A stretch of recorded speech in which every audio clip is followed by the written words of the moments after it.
So, Rascal, I don't see you hang out with your friends as much anymore. Is everything okay? Who needs friends? Uh-oh, something happened? They just can't handle the truth. What truth are we talking about? I dress nice, right?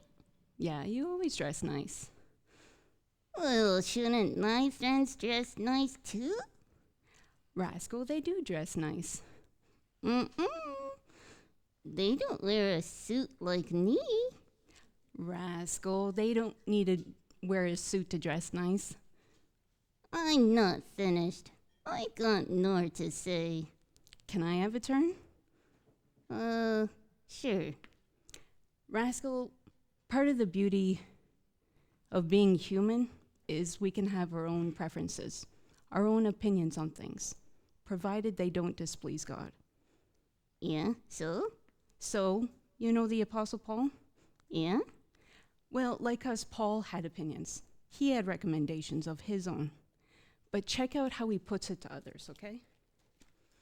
Right here in 1 Corinthians chapter 7, verse 6. He says, "But I say this as a concession, not as a commandment, for I wish that all men were even as I myself.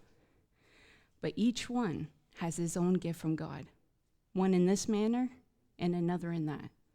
So when he says, "I say this as a concession, not as a commandment," why do you think he says it like that?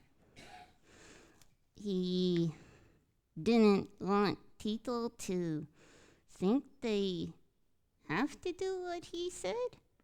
That's right. You know, in this matter that he was talking about, he didn't preach his opinion. They had a choice here.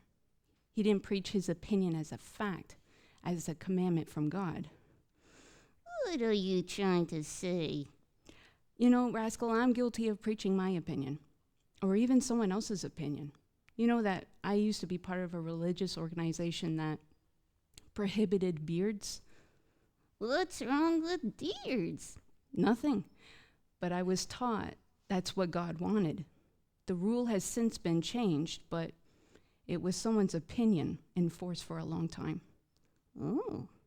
Rascal, I just don't want you making the same mistake as me, okay? I won't. You know, it'd be like, what if I were to tell you, I don't like your bow. It's too big. You shouldn't wear it. How would you feel about that? Well, I'd say you're mean. And you have no style. Well, how do you think they felt when you said your opinion as some kind of a fact? I guess I'll say sorry. It's why it's important to know the difference between what's commands from God and what's really just our opinion. Amen.